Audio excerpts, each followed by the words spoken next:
हम 3 भाई थे, जिनमें मैं सबसे छोटा था। मेरे माता-पिता का देहांत बहुत पहले हो गया था। जब मैं करीब 5-6 साल का था, मेरे बड़े भाई हम दोनों भाइयों से बहुत बड़े थे और उन्होंने ही हम दोनों भाइयों को पाल-पोस कर बड़ा किया था। मेरे भाई एक रिटायर्ड शिक्षक थे और मैं अमेरिका में जॉब करता था। 1.5 महीने की छुट्टी लेकर जब मैं अपने घर आया, लेकिन पता नहीं क्यों मेरे घर लौटने से मेरे बड़े भाई खुश नहीं थे। जिस दिन मैं घर आया उसी दिन घर के तहखाने से रात को तकरीबन 1 बजे किसी लड़की के रोने और चीखने की आवाज़ें आ रही थीं। जब मैंने इस बारे में अपने भाई से कहा तो उन्होंने मेरा वहम बताकर इस बात को टाल दिया। लेकिन अगले ही दिन मुझे फिर से किसी लड़की की चीखने और रोने की आवाज़ें आईं। मैं जैसे ही तहखाने की तरफ भाग कर गया, मेरे पैरों तले से ज़मीन खिसक गई, क्योंकि मैंने जिस हालत में अपने बड़े भाई को उस लड़की के साथ देखा, कोई भी भाई बर्दाश्त नहीं कर सकता था। मुझे विश्वास ही नहीं हुआ कि मेरे पिता समान भाई ऐसा घिनौना काम कर सकते हैं। मेरे भाई पसीने में तरबतर थे और बुरी तरह से हाँफ रहे थे। ये नज़ारा देखकर मेरा खून खौल उठा और शरीर थर-थर काँपने लगा। मेरा नाम मोहित है। मैं एक संपन्न परिवार से संबंधित हूँ। मेरे परिवार में मैं, मेरे बड़े भाई, भाभी और मझले भाई हैं। मेरे बड़े भाई एक सरकारी अध्यापक थे और मेरी भाभी एक घरेलू महिला। मैं बचपन से ही पढ़ने में काफ़ी होशियार था और मुझसे बड़े भाई गौरव पढ़ाई में औसत दर्जे के विद्यार्थी रहे थे। जैसे जैसे हम बड़े हो रहे थे, हमें हमारे भविष्य की यानी नौकरी की चिंता सता रही थी। बड़े भैया हम दोनों ही भाइयों को पढ़ने के लिए हमेशा से बहुत प्रोत्साहित करते थे, लेकिन मुझसे बड़े भाई का पढ़ने में बहुत ज़्यादा मन नहीं लगता था। इस वजह से बड़े भैया ने गौरव भैया को ग्रेजुएशन तक की डिग्री करवा दी थी और मुझे इंजीनियरिंग की पढ़ाई करने के लिए बाहर भेज दिया था। गौरव भैया के कहने पर बड़े भैया ने उन्हें एक किराने की दुकान खुलवा दी थी। उनका कहना था कि अब उनका पढ़ाई में मन नहीं लगता है और वह किसी नौकरी की तैयारी भी नहीं करना चाहते हैं, बल्कि उन्हें व्यवसाय करना पसंद है। मेरे बड़े भाई कोई रूढ़िवादी व्यक्ति नहीं थे। उन्हें अपने भाइयों की खुशी सबसे ज़्यादा प्यारी थी। इस वजह से गौरव भैया को जिस चीज़ में खुशी मिल रही थी, मेरे भैया ने वही चीज़ उन्हें करवा दी थी। मेरे बड़े भाई के कोई भी संतान नहीं थी। उन्होंने हम दोनों भाइयों को ही अपनी संतान समझकर पाला था। धीरे धीरे समय बीतता चला गया और मैंने अपनी इंजीनियरिंग की डिग्री बहुत ही अच्छे अंकों के साथ पास कर ली। मेरे कॉलेज में प्लेसमेंट आने लगे और मुझे जल्द ही चेन्नई की एक कंपनी में बहुत अच्छी नौकरी मिल गई। ये खुशखबरी जब मैंने अपने घर पर सुनाई तो मेरे घर के सभी लोग बहुत खुश हुए। इसके बाद कुछ सालों की मेहनत के परिणाम स्वरूप मुझे एक बहुत अच्छी जॉब का ऑफ़र अमेरिका में मिला और मेरी मेहनत का नतीजा निकला और मुझे अमेरिका में नौकरी मिल गई, जहां मेरी सैलरी बहुत ही अच्छी थी। अपने पूरे परिवार में मैं पहला व्यक्ति था जो विदेश में जाकर नौकरी कर रहा था। मेरे बड़े भाई मुझसे बहुत ही ज़्यादा खुश थे, क्योंकि मैंने उनका सर गर्व से ऊंचा कर दिया था। अभी मुझे अमेरिका में नौकरी करते हुए कुछ महीने ही बीते थे कि एक दिन बड़े भैया का मेरे पास फ़ोन आया और उन्होंने बताया कि उन्होंने गौरव भैया की शादी तय कर दी है और जल्द ही उनकी शादी होने वाली है, तो मैं अमेरिका की कंपनी में छुट्टी के लिए अप्लाई कर दूं। ये खबर सुनकर मैं बहुत खुश हुआ, लेकिन साथ ही साथ मैं दुखी भी हुआ, क्योंकि मैंने बड़े भैया को बताया कि यहाँ पर जो कंपनियाँ हैं उनके कुछ नियम हैं और नियमों के मुताबिक मुझे नौकरी मिलने के कुछ महीनों तक ज़्यादा दिन की छुट्टी नहीं मिल सकती थी और भारत आने का मतलब ये था कि मुझे काफ़ी दिनों की छुट्टी लेनी पड़ती। मेरी ये बात सुनकर बड़े भैया बहुत उदास हो गए और मुझे भी रोना आने लगा। लेकिन फिर भाभी ने हम दोनों को समझाया कि कोई बात नहीं बेटा, तुम्हें भी अपने जीवन में आगे बढ़ना है और तुम्हारा भविष्य भी बहुत ज़रूरी है, तो तुम यहाँ की चिंता मत करो। हम सारे काम काज को अच्छे से संभाल लेंगे और तुम जब भी भारत वापस आओगे तब हम एक शानदार पार्टी देंगे। भाभी की बातें सुनकर मुझे थोड़ी तसल्ली तो हुई, लेकिन मुझे कहीं ना कहीं बहुत खराब लग रहा था कि मैं अपने ही भाई की शादी में नहीं जा पा रहा था, जबकि अब मेरा भी मन था कि मैं अपने घर जाऊं, अपने भाभी भैया और सभी से मिलूं, अपने घर में कुछ दिन बिताऊं। जिस दिन भाई की शादी थी उस दिन मेरा मन सुबह से ही बहुत उदास था। मैं हर वक्त यही सोच रहा था कि काश अगर आज मैं वहाँ होता तो कितना एंजॉय कर रहा होता। मेरे घर में कितने सारे मेहमान आए होंगे, सब लोग खूब मिलजुल कर हंसी मजाक कर रहे होंगे, कितना नाच गाना हो रहा होगा। लेकिन मैं हूँ कि यहाँ इस कंप्यूटर में बैठकर अपना अकेले सर खपा रहा हूँ। मैं बहुत उदास भी था, लेकिन मैं अपने भाई के लिए बहुत खुश भी था कि अब वह जीवन में और आगे बढ़ेंगे और उनकी जीवन धारा को आगे बढ़ाने के लिए उनके साथ कोई और भी जुड़ने वाला है। मैंने अपने भाई गौरव को फ़ोन करके ढेर सारी बधाइयाँ दी और अपनी उदासी भी व्यक्त की कि मुझे कितना बुरा लग रहा है कि आज मैं वहाँ पर नहीं हूँ। धीरे धीरे वक्त पंख लगाकर कब उड़ गया पता ही नहीं चला और करीब 1 साल बीत गया। मौका पाते ही मैंने अपनी कंपनी में छुट्टी के लिए अप्लाई कर दिया। मुझे करीब 1.5 महीने की छुट्टी भी मिल गई। पहले मैंने सोचा कि मैं घर पर फ़ोन करके सबको बता दूं, लेकिन फिर मेरे दिमाग में विचार आया कि मैं सबको सरप्राइज़ दूं। सरप्राइज़ पाकर सब लोग बहुत खुश हो जाएंगे। 5 बजे मेरी फ़्लाइट भारत में लैंड की और 1 घंटे के अंदर ही मैं अपने घर के दरवाजे के सामने खड़ा था। मैं बहुत ज़्यादा उत्साहित और खुश था। घर पहुंचकर मैंने घंटी बजाई तो दरवाज़ा बड़े भैया ने ही खोला। मुझे देखकर बड़े भैया के चेहरे का रंग उड़ गया। उनके चेहरे के भाव देखकर मैंने उनसे कहा कि क्या आपको मुझे देखकर खुशी नहीं हुई। मेरे इतना कहते ही जैसे वह किसी सोच विचार से बाहर आए और उन्होंने आगे बढ़कर मुझे गले लगा लिया। मैंने भी तुरंत ही उनके पैर छुए और फिर वह मुझे अंदर लेकर गए। फिर मैंने भाभी को आवाज़ लगाई। मेरी आवाज़ सुनकर भाभी खुशी खुशी बाहर दौड़ी चली आईं। कुछ मिनट के लिए तो हम तीनों एक दूसरे को देखकर बहुत खुश हो रहे थे और हमारी आंखें भी नम हो गई थीं। बड़े भैया बोले कि तुमने हमें पहले क्यों नहीं बताया कि तुम आ रहे हो। मैंने कहा कि अगर मैं बता देता तो ये जो खुशी मैं आप लोगों के चेहरे पर देख रहा हूँ, क्या ये मुझे देखने को मिलती। भाभी ने कहा, अब क्या सारे सवाल जवाब अभी कर लोगे। मेरे बच्चे को चाय नाश्ता तो करने दो। फ्रेश होकर मैं अपने कमरे में चला गया। घर पहुंचकर मुझे बहुत अच्छा लग रहा था। बहुत लंबे समय के बाद मुझे अपना कमरा, अपना बिस्तर, सब कुछ देखने को मिला। लेकिन मैंने एक अजीब चीज़ नोटिस की थी कि मेरे आने से बड़े भैया के चेहरे पर कुछ परेशानी के भाव नज़र आ रहे थे। फिर दोपहर के खाने के लिए जब हम सब एक साथ बैठे तो मैंने बड़े भैया से कहा कि गौरव भैया कहाँ पर हैं और मेरी भाभी कहाँ हैं। मैं उनके लिए बहुत सारे गिफ्ट्स लेकर आया हूँ। मेरी बात सुनकर बड़े भैया अचानक से सहम गए। फिर थोड़ी देर के बाद वो बोले कि तुम्हारी भाभी की दूसरे शहर में सरकारी नौकरी लग गई थी, तो इसीलिए हमने तुम्हारे गौरव भैया से कहा कि जहाँ बहू की नौकरी लग गई है तो वह भी वहीं पर जाकर रहे और वहीं पर अपना व्यवसाय जमा ले। मैंने कहा, अरे वाह, ये तो बहुत अच्छा हुआ। तो फिर ठीक है, 1-2 दिन के अंदर ही हम लोग गौरव भैया के घर चलेंगे। बड़े भैया ने कहा, नहीं, अभी इसकी कोई ज़रूरत नहीं है।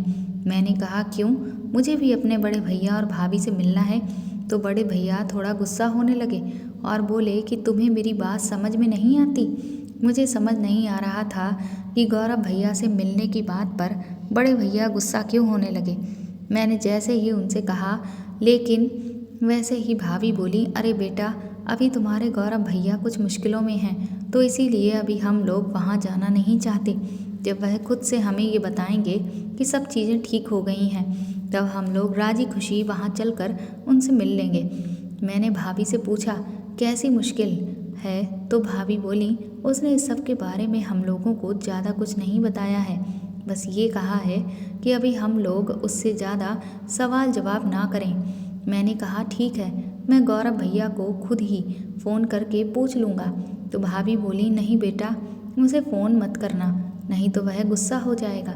मैंने भाभी से तो कह दिया कि ठीक है, मैं फ़ोन नहीं करूँगा, लेकिन अब मेरे मन में ढेर सारे सवाल उठने लगे थे कि आखिर ऐसी क्या बात है कि ना तो भाभी और ना ही बड़े भैया मिलने ही जा रहे हैं और ना ही मुझे गौरव भैया को फ़ोन करने दे रहे हैं। आखिर गौरव भैया ऐसी कौन सी मुसीबत में हैं जो वह हम लोगों को अपने आप से दूर रखना चाहते हैं। खैर, दिन बीता और रात हो गई। मैं भले ही छुट्टी पर था, लेकिन फिर भी मुझे अपना थोड़ा बहुत कामकाज देखना पड़ता था, जिसके लिए मुझे देर रात तक काम करना पड़ता था, क्योंकि जब भारत में रात होती थी तब अमेरिका में दिन होता था। अभी रात का करीब 1 बज रहा होगा कि तभी अचानक से मुझे किसी लड़की के चीखने चिल्लाने की आवाज़ सुनाई दी। ऐसा लग रहा था जैसे वह लड़की रोती जा रही हो और चीखती जा रही हो। मैं तुरंत ही अपना लैपटॉप छोड़कर बालकनी में बाहर निकल आया। मैं जब बाहर आया तो अचानक से वह चीखें बंद हो गईं। अब मुझे समझ में नहीं आ रहा था कि आखिर ये आवाज़ कहाँ से आ रही थी। मैं सोचने लगा कि हमारे मोहल्ले में तो सभी सभ्य लोग रहते हैं। हम कई सालों से यहाँ रहते आ रहे हैं, पर हमने कभी भी किसी भी व्यक्ति को, अपने घर की किसी महिला को परेशान करते हुए कभी नहीं देखा। सभी लोग बहुत ही अच्छे थे। फिर आखिर इतनी रात को ये कौन औरत है जो रो रही है और चीख रही है।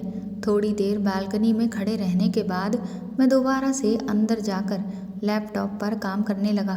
करीब 5 मिनट के बाद ही मुझे फिर से वही आवाज़ें सुनाई देने लगी। मैं फिर से बालकनी की तरफ दौड़ कर गया, लेकिन मुझे समझ नहीं आया कि ये आवाज़ कहाँ से आ रही थी। फिर मैंने सोचा कि हो सकता है शायद मोहल्ले में किसी ने किसी को अपना मकान किराए पर दिया हो और कोई नया किराएदार हो जो अपने घर की महिला को परेशान कर रहा हो। मैंने सोचा मैं इस बारे में सुबह बड़े भैया से बात करूँगा। अगली सुबह जब ये पूरा वाक़या मैंने बड़े भैया को बताया तो उन्होंने सिरे से इनकार कर दिया। उन्होंने कहा कि उन्हें तो ऐसी कोई भी आवाज़ सुनाई नहीं दी। मैंने उनसे कहा कि हो सकता है वह गहरी नींद में हो, तो वो बोले कि नहीं, ऐसा तो नहीं है। मेरी तो शुरू से ही नींद ऐसी रही है कि हल्की सी आवाज़ से ही खुल जाती है। वह बोले कि ज़रूर तुम्हारा ये कोई वहम होगा। मैंने कहा ऐसा कुछ नहीं है बड़े भैया, ये मेरा वहम नहीं है। अगर वहम होता तो एक बार होता, पर मुझे ये आवाज़ तो 2-3 बार सुनाई दी। मैंने बड़े भैया से पूछा, क्या हमारे मोहल्ले में नए किराएदार रहने आए हैं? तो उन्होंने कहा कि नहीं, हमारे मोहल्ले में किसी ने भी अपना घर कभी किराए पर नहीं दिया। बड़े भैया ने कहा कि मैं कह रहा हूँ ना कि ये तुम्हारा वहम ही होगा।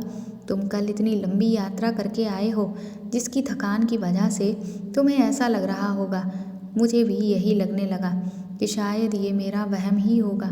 उसके बाद पूरा दिन बीत गया और फिर रात आ गई और मैं अपने लैपटॉप पर अपना काम करने के लिए बैठ गया। और जैसे ही आधी रात हुई, वैसे ही मुझे फिर से चीखने की और उस औरत की रोने की आवाज़ें आने लगी। मैं दोबारा दौड़कर बालकनी की तरफ गया तो मुझे फिर से समझ न आया कि आवाज़ कहाँ से आ रही है। अब मुझे बहुत गुस्सा आ रहा था। मैंने सोचा सुबह होते ही मैं बड़े भैया को इस बारे में बताऊंगा और उस व्यक्ति को कड़ी से कड़ी सज़ा दिलवाऊंगा जो इस तरह की हरकत कर रहा है। अगली सुबह मैंने जब बड़े भैया को फिर से इस बारे में बताया तो उन्होंने दोबारा से मेरी बात मानने से इनकार कर दिया। मुझे अब बहुत गुस्सा आ गया। मैंने बड़े भैया से कहा कि आप पढ़े लिखे हैं, लेकिन फिर भी आप मेरी बात पर विश्वास करने को तैयार ही नहीं हैं। लेकिन बड़े भैया ने मेरी एक भी नहीं सुनी। मैंने भी सोचा कि अब जब तक मैं सबूत नहीं जुटा लूँगा तब तक मैं इस मुद्दे पर अब कोई भी बात नहीं करूँगा। अब मैं अगले दिन रात होने का इंतज़ार करने लगा और मैं पहले से ही बालकनी में छुपकर बैठ गया। और जैसे ही आधी रात हुई, वैसे ही दोबारा से उस लड़की के चीखने और रोने की आवाज़ आने लगी। अभी मैं अंदाज़ा लगाने की कोशिश कर ही रहा था कि आवाज़ कहाँ से आ रही है, तभी मेरी नज़र एक साए पर पड़ी और जैसे ही वो साया रोशनी में आया, मैं दंग रह गया, क्योंकि वह और कोई नहीं बल्कि मेरे बड़े भाई थे, जो बुरी तरह से हाँफ रहे थे और पसीने में तरबतर थे। उन्हें देखकर ऐसा लग रहा था कि जैसे वह चोरों की तरह छिपकर कहीं से कुछ गलत काम करके आ रहे हों। मुझे तो अपनी आंखों पर विश्वास ही नहीं हुआ कि मेरे बड़े भाई आखिर इतनी रात को मेरे घर के तहखाने में जाकर क्या कर रहे हैं। बड़े भैया के जाने के 10 मिनट के बाद मैं भी दबे पांव सीढ़ियों से नीचे उतरा। तहखाने की तरफ जब मैं बढ़कर गया तो लेकिन वहाँ तो ताला पड़ा हुआ था। थोड़ी देर मैं वहाँ पर खड़ा रहा। जैसे ही वहाँ से वापस जाने लगा वैसे ही मुझे अंदर से किसी लड़की के सुबकने की आवाज़ आने लगी। अब मुझे पूरा यकीन हो गया था कि वह आवाज़ और कहीं से नहीं बल्कि मेरे खुद के घर से ही आ रही थी। लेकिन अब मेरे मन में बहुत सारे सवाल थे कि आखिर ये लड़की कौन है और मेरे बड़े भाई ने इसे यहाँ इस तहखाने में बंद क्यों कर रखा है और ये बात मुझसे क्यों छुपाई जा रही है। बड़े भैया इतनी रात में तहखाने में क्यों जाते हैं और ऐसा क्या करते हैं कि वह लड़की इतना बुरी तरह से रो रही है और चीख रही थी। अब मैं अपने कमरे में वापस लौट आया, लेकिन मेरे मन में बहुत सारे सवाल थे। अपने बड़े भाई की वह हालत बार बार मेरी आंखों के सामने आ रही थी। मेरा मन तो नहीं चाहता था कि मैं अपने बड़े भाई के बारे में कुछ भी गलत सोचूं, लेकिन मेरे दिमाग में बार बार गलत अंदेशा ही हो रहा था, क्योंकि जो मैंने उनकी हालत देखी थी उससे मुझे ऐसा ही लग रहा था कि मेरे बड़े भाई उस लड़की के साथ कोई गलत काम कर रहे हैं। मुझे अब रोना भी आ रहा था और गुस्सा भी। मैं यही सोच रहा था कि क्या इस सब के बारे में भाभी को नहीं पता है। मेरे बड़े भाई एक अध्यापक थे और जीवन भर उन्होंने ना सिर्फ हम दोनों भाइयों को बल्कि सभी को अच्छी बातें ही सिखाई हैं। लेकिन मेरे बड़े भाई ऐसा कुछ गलत काम कर सकते हैं, इस पर मुझे अभी भी विश्वास नहीं हो रहा था। लेकिन जो कुछ मैंने अपनी आंखों से देखा, क्या वह झूठ था? अब तो मेरा सर दर्द से फटा जा रहा था। मुझे ऐसा लग रहा था कि मैं अभी इसी वक्त बड़े भाई के पास जाऊं और अपने सारे सवालों के जवाब मांग लूं। लेकिन क्योंकि रात बहुत हो चुकी थी तो मैंने उस वक्त बात करना सही नहीं समझा। मैंने सुबह होने का इंतज़ार करने का फ़ैसला किया। अगली सुबह मेरी आँख बहुत देर से खुली, क्योंकि रात को मुझे जल्दी नींद ही नहीं आई थी। मैं जैसे ही उठा वैसे ही दौड़कर नीचे गया और बड़े भैया को ढूंढने लगा, पर भाभी ने बताया कि बड़े भैया किसी काम से गांव गए हुए हैं। अब तो मेरी बेसब्री का बांध टूटा जा रहा था, लेकिन अगर मैं करता भी तो क्या। पहले मैंने सोचा कि मैं इस बारे में भाभी से बात करूं, लेकिन फिर मैंने सोचा कि कहीं अगर भाभी को इस सब के बारे में नहीं पता हुआ तो वो ये सदमा बर्दाश्त नहीं कर पाएंगी। फिर मैंने यही सोचा कि इस बारे में सीधे सीधे बड़े भाई से बात करना ही ठीक रहेगा। लेकिन मेरी बुरी किस्मत, जैसे ही शाम को बड़े भैया वापस घर लौटे वैसे ही मेरी एक बहुत ज़रूरी मीटिंग रख दी गई, जो कि ऑनलाइन ही थी। वह मीटिंग काफ़ी देर तक चलती रही। मीटिंग खत्म होने के बाद मैं जैसे ही नीचे उतर कर आया तो मैंने देखा कि वहाँ तो सब लोग सो चुके थे। अब मैं हताश निराश अपने कमरे में वापस लौट आया। इन सभी सवालों के बारे में सोचते सोचते मुझे कब नींद आ गई मुझे पता ही नहीं चला। आधी रात को अचानक से मेरे कानों में फिर से वही आवाज़ पड़ी और मैं चौंक कर उठ गया। आज मैंने फैसला कर लिया था कि मैं अपने बड़े भाई को रंगे हाथ पकड़ लूँगा। मैं जैसे ही दौड़कर तहखाने की तरफ भागा। बड़े भाई तहखाने से हाँफते हुए और पसीने में तरबतर निकले। मुझे देखते ही जैसे बड़े भाई के पैरों तले ज़मीन खिसक गई। मैंने उन्हें देखते ही एक साथ कई सारे सवालों की झड़ी लगा दी, लेकिन बड़े भैया मेरे एक भी सवाल का जवाब नहीं दे पाए और वह थरथर काँपने लगे। मैंने बड़े भैया को एक ही सांस में बहुत खरी खोटी सुनाई। मैंने कहा कि मैं तो आपको अपना आदर्श मानता था, लेकिन आप ऐसी कोई हरकत करेंगे ये मैं अपने सपने में भी नहीं सोच सकता था। मेरी ये बात सुनकर बड़े भैया की आंखों से आंसू बहने लगे और अचानक ही वह बेहोश होकर ज़मीन पर गिर गए। बड़े भाई की हालत देखकर थोड़ी देर के लिए मैं अपना गुस्सा भूल गया। मैंने उन्हें तुरंत उठाकर अंदर बिस्तर पर लिटाया और भाभी को जगाया। फिर जब थोड़ी देर के बाद उन्हें होश आया तो मैं उनसे मुंह फेर कर बैठ गया। बड़े भैया ने मेरा हाथ अपने हाथ में लेते हुए कहा, बेटा तुम जानना चाहते हो ना कि वह लड़की कौन है और मैं इतनी रात में उस तहखाने में क्यों गया था और मैंने उस लड़की को वहाँ क्यों बंद कर रखा है, और जब मैं तहखाने से बाहर आता हूँ तो मेरी ऐसी हालत क्यों हो जाती है। बड़े भैया की ये बात सुनकर भाभी ने उन्हें कुछ भी ना बताने का इशारा किया। ये देखकर मैं चौंक गया कि भाभी को भी इस सब के बारे में पता था। बड़े भैया ने भाभी को समझाया कि अब हमें इसे सारी सच्चाई बतानी ही पड़ेगी, क्योंकि मेरा भाई मुझे गलत समझ रहा है और मैं ये बर्दाश्त नहीं कर सकता। बड़े भैया धीरे से उठकर मेरा हाथ पकड़कर मुझे उस तहखाने की तरफ ले गए। अंदर का नज़ारा देखकर तो मैं दंग रह गया। वहाँ एक दुबली पतली सी मासूम सी लड़की बैठी हुई थी, जिसके बाल बुरी तरह से बिखरे थे और वह भी पसीने से लथपथ थी, जिसका एक पैर जंजीरों से बंधा हुआ था और उसके चारों तरफ खाने की कुछ चीज़ें पड़ी हुई थीं और पास ही थाली रखी हुई थी जिसमें खाना रखा हुआ था। हम लोगों को वहाँ पर देखकर वह लड़की एकदम से डर गई और पीछे हटने लगी। उस लड़की को देखकर बड़े भैया रोने लगे और बोले, बेटा तुम अपने भैया भाभी से मिलना चाहते थे ना, और तुम अपनी भाभी के लिए ढेर सारे गिफ्ट्स लाए थे ना, तो देखो मिलो, ये तुम्हारी भाभी है। बड़े भाई की ये बात सुनकर मैं चौंक गया। मैंने कहा, ये और मेरी भाभी है? आखिर उनकी ये हालत कैसे हुई और गौरव भैया कहाँ हैं? बड़े भैया वहीं ज़मीन पर बैठ गए और मैं भी उनके साथ बैठ गया। फिर वह मुझे विस्तार से सारी बातें बताने लगे। बड़े भैया बोले, मोहित तुम्हारे गौरव भाई से हमने इस बिटिया की बहुत धूमधाम से शादी की थी। मैं इसे अपनी बहू नहीं बल्कि बेटी बनाकर इस घर में लाया था।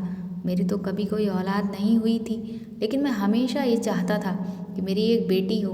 तुम दोनों भाइयों को मैंने हमेशा अपने बेटे की तरह ही माना और जब मैं इसे अपने घर लेकर आया तो मैंने अपने आप को बहुत भाग्यशाली समझा, क्योंकि मुझे ये लग रहा था कि अब भगवान ने मुझे एक बेटी भी दे दी है। शादी के बाद सब कुछ बहुत अच्छा चल रहा था। फिर धीरे धीरे तुम्हारी भाभी यानी निशा की तबीयत धीरे धीरे खराब रहने लगी। दिन ब दिन इसका स्वास्थ्य गिरता ही जा रहा था। हमने कई डॉक्टरों को दिखाया, लेकिन हमें कुछ भी समझ में नहीं आ रहा था और हम जब भी निशा से पूछते तो ये भी यही कहती कि सब कुछ ठीक है भैया। फिर एक दिन ऐसा आया जब तुम्हारे गौरव भाई ने हम सबके सामने फैसला सुनाया कि वह निशा को तलाक दे रहा है और किसी और से शादी कर रहा है। हमने उसे समझाने की बहुत कोशिश की, लेकिन वह हमारी एक भी नहीं माना। वह बोला कि मैं इस लड़की को कई महीनों से शारीरिक और मानसिक रूप से प्रताड़ित कर रहा था, ये सोचकर कि शायद ये मुझे खुद ही छोड़कर चली जाएगी। लेकिन ये लड़की है कि जाने का नाम ही नहीं ले रही, बल्कि सब कुछ चुपचाप बर्दाश्त करती जा रही है। लेकिन अब मुझसे और इंतज़ार नहीं होता। मैं जिस लड़की को प्यार करता हूँ, मैं उसे अपना जीवन साथी बनाने जा रहा हूँ और मुझे अब इस लड़की से छुटकारा चाहिए। गौरव की बातें सुनकर हमें सारा माजरा समझ आया कि आखिर निशा की हालत दिन ब दिन बदतर क्यों होती चली जा रही थी। लेकिन इस बेचारी बच्ची ने हमें भनक तक नहीं लगने दी कि गौरव इसके साथ इतना बुरा व्यवहार कर रहा था। जिस दिन गौरव निशा को छोड़ कर गया, निशा बहुत रोई गिड़गिड़ाई और उसने बार बार मेरे सामने मिन्नतें की कि मैं गौरव को कैसे भी वापस ले आऊं। वह बोली कि वह सब कुछ बर्दाश्त कर लेगी, लेकिन अपने पति से दूरी बर्दाश्त नहीं कर सकती। लेकिन उस वक्त मैं असहाय था। गौरव ने मेरी एक भी बात नहीं मानी और उसने कभी ना लौटने का फैसला हमें सुना दिया। गौरव की ये बात सुनकर निशा को बहुत गहरा सदमा पहुंचा और इसकी मानसिक हालत दिन ब दिन बिगड़ती चली गई। बेचारी मेरी बच्ची, इसे बचपन में भी इसकी माँ छोड़कर चली गई थी। इसे कभी इसकी माँ का प्यार नहीं मिला। इसने हमेशा अपने पति से सिर्फ और सिर्फ प्यार की ही उम्मीद रखी। लेकिन जब इसका पति भी इसे छोड़कर चला गया तो ये सदमा बर्दाश्त नहीं कर पाई। जब निशा के पिताजी को ये सारी बातें पता चली तो वह निशा को अपने साथ अपने घर ले गए। लेकिन 1 महीने के बाद ही निशा के पिताजी का भी देहांत हो गया। जब हमें ये बात पता चली तो हम निशा को वापस अपने ही घर लेकर आ गए। हमने एक से एक अच्छे डॉक्टरों को निशा को दिखाया, लेकिन निशा की हालत में कोई सुधार नहीं हुआ। हमें कुछ लोगों ने सलाह दी कि हम निशा को पागल खाने में भर्ती करा दें। पहले तो हमने ये बात नहीं मानी, लेकिन निशा की बिगड़ती हालत देख हमें लगा कि शायद पागल खाने में पहुंचकर उसका जो इलाज हो उससे वह धीरे धीरे ठीक हो जाए। फिर हमने निशा को पागल खाने भेज दिया। लेकिन जब कुछ दिनों के बाद हम पागल खाने में उससे मिलने गए तो वहाँ के हालात देखकर तो हमारी रूह ही कांप गई। वहाँ मरीजों के साथ बहुत बुरा व्यवहार होता था और मरीज़ को इलेक्ट्रिक शॉक भी दिए जाते थे। मेरी बच्ची ने पहले ही बहुत कुछ झेला था और अब मैं अपनी बच्ची की ज़िंदगी और जहन्नुम नहीं बना सकता था।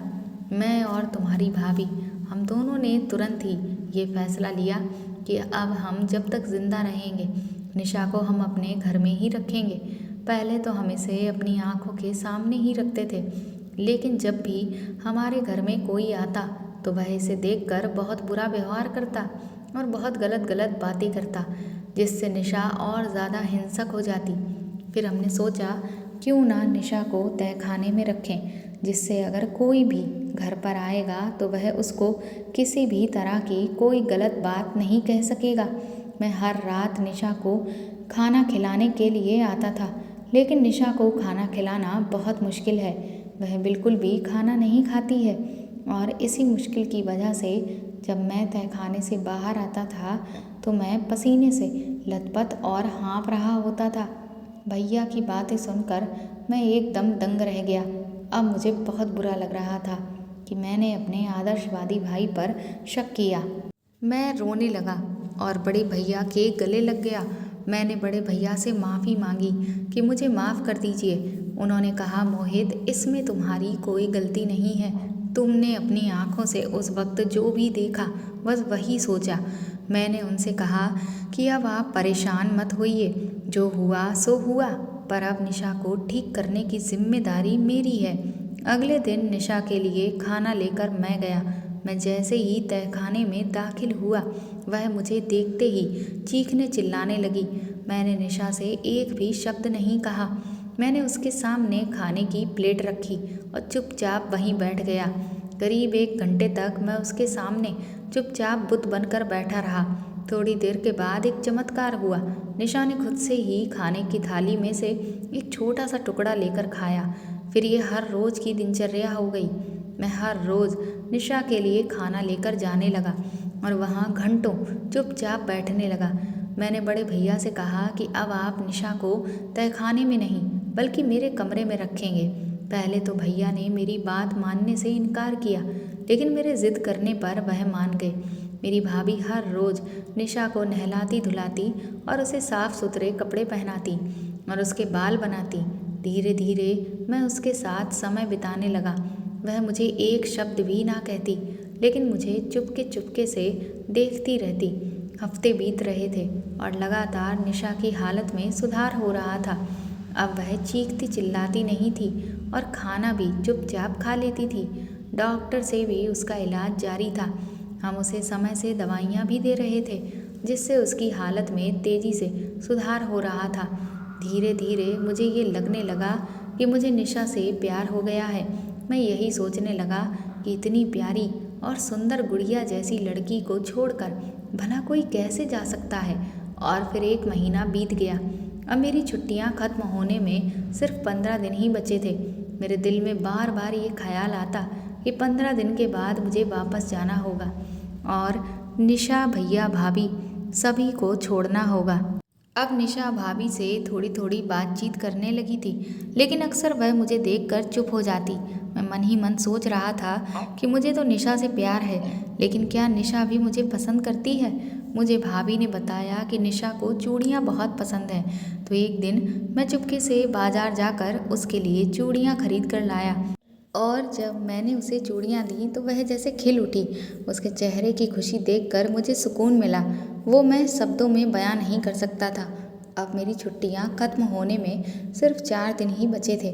एक दिन शाम को जब हम सब बैठकर चाय पी रहे थे तो बड़े भैया ने कहा कि मोहित, अब हमें निशा की दूसरी शादी कर देनी चाहिए। मैंने अपने एक दोस्त से इसके लिए एक अच्छा लड़का देखने के लिए कहा है।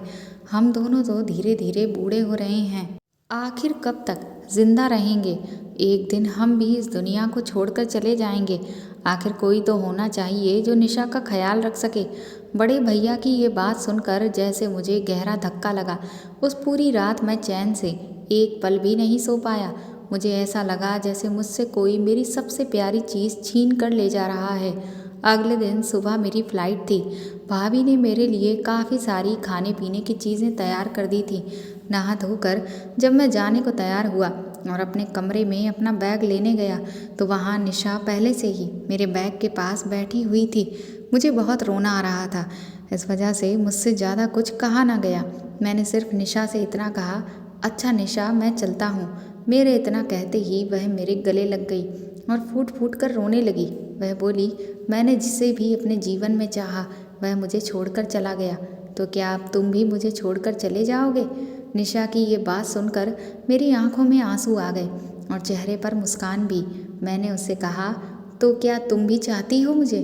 उसने बिना मेरी तरफ देखते हुए अपना सर हाँ में हिला दिया। मैं बता नहीं सकता कि उस वक्त मैं कितना खुश था। मैंने निशा से कहा कि इस बार तुमने जिसे चाहा है वह तुम्हें कभी भी छोड़कर नहीं जाएगा और तुम्हें वह सारी खुशियाँ देगा जिसकी तुम हकदार हो। मैंने तुरंत ये फैसला लिया कि अब मैं अमेरिका में नौकरी नहीं करूँगा, बल्कि यहाँ भारत में रहकर ही कोई नौकरी ढूंढ लूँगा।